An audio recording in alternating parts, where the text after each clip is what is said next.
ආයිබෝවන් යාළුවනේ අද මම අරගෙන ආවා පාන් පිටි වලින් කොහොමද ගොඩක් රසට හොඳ සොෆ්ට් එකට වඩේ හදාගන්නේ කියලා.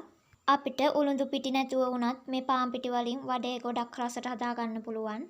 අපිට මේ වඩේ හදාගන්න අවශ්‍ය වෙනවා පාන් පිටි. මම පාන් පිටි ග්‍රෑම් 250ක් අරගෙන තියෙනවා. තව කෑලි මිරිස්, කහ කුඩු, ලුණු කුඩු, සීන් වලියාගත්තු බීලුණු, කරපිංච ටිකක් සහ අමු මිරිස්. ඔයාලට කැමති නම් කොච්චි දාගන්න පුළුවන්. අවශ්‍ය ප්‍රමාණය ඩිස්ක්‍රිප්ෂන් එකේ දාලා ඇති. එතනින් අරගන්න. තව ඊස්ට් ටිකක් අවශ්‍යයි. මුලින්ම මම ඊස්ට් හැන්දක් මදුණුසුම් වතුරේ දිය කරගෙන විනාඩි 10ක් විතර ඇක්ටිව් වෙන්න තියාගන්නවා. ගොඩක් රස්නේ වතුර දාගන්න එපා. ඊළඟට මම සාමාන්‍ය භාජනයකට පාන් පිටි ටික දාගන්නවා.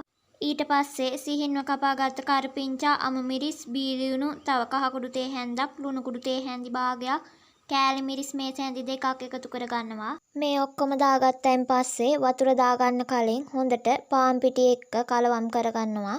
මේ විදිහට කලවම් කරද්දී පාන් පිටි එක්ක අනිත් දේවල් හොඳට මික්ස් වෙනවා. ඊට පස්සේ මම අපි විනාඩි 10ක් විතර ඇක්ටිව් වෙන්න තියාගත්ත ඊස්ට් ටික පිටි මිශ්‍රණයට දානවා. ඊස්ට් එක ඇක්ටිව් වෙලා නම් ඔයාලට පේනවා ඇති පෙන ගතියක් තියෙනවා. දැන් මම ඊස්ට් ටිකත් මේ විදිහට පිටියකට කලවම් කරගන්නවා.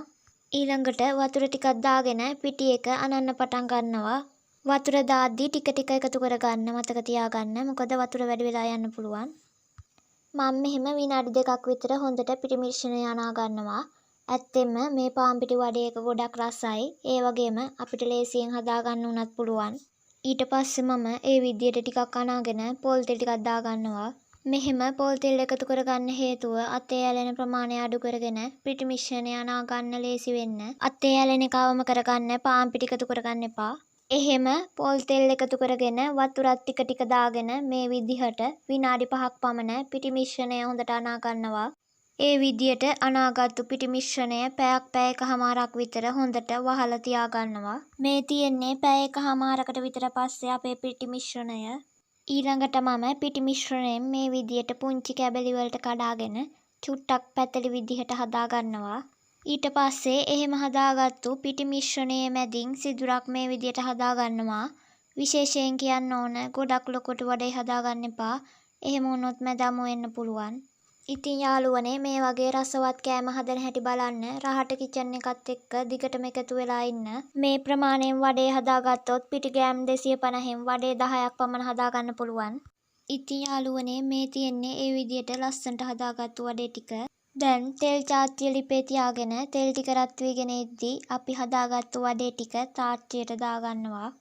ගොඩක්ම ගින්දර වැඩි කරගන්න එපා. වඩේ වල මැදම වෙන්න පුළුවන්. ඒ නිසා සාමාන්‍ය මට්ටමින් ගින්දර දාගන්න. ඔයාලට පේනවා ඇති දැන් වඩේ ටික ලස්සන පාටක් වීගෙන එනවා. මේ විදිහට දෙපැත්තම හරවලා බැද ගන්න. දැන් වඩේ ටික හොඳට බැදිලා තියෙන්නේ. මේ විදිහට ලිපෙන් ඉවත් කරගන්නවා. ඔයාලත් හදන්න try කරන්න මේ විදිහට. ඇත්තටම ගොඩක් රසයි. ඒ විදිහට බැදගෙන ඉවර වෙලා මේ වගේ මැදින් කපාගෙන පොල් සම්බල් ටිකක් දාගන්නවා. ඔයාලා කැමති නම් ලුණු මිරිස් වගේ දෙයක් එකතු කරගන්නත් පුළුවන්. ගොඩක් සැරට කන්න ආස කෙනෙක්ට කොච්චි සම්බලක් වුණත් එකතු කරගන්න පුළුවන්. ඉතින් මේ පාන් පිටි වඩේ වලයි උළුදු වඩේ වලයි කිසිම වෙනසක් නැහැ. ඉතින් මේ විදිහට හදාගත්තු වඩේ අපිට තේ වෙලාවට උනත් රස බලන්න පුළුවන්. එහෙනම් යාළුවනේ අදට මම යනවා. මේ වගේ රසවත් වීඩියෝ බලන්න channel එක subscribe කරලා එකතු වෙන්න. යාළුවන්ටත් බලන්න share කරන්න. වැරදි අඩුපාඩුවක් තියෙනවා නම් comment එකක් දාගෙන යන්න. ඔයාලට පුදු සරණයි. පරිස්සමින් ඉන්න.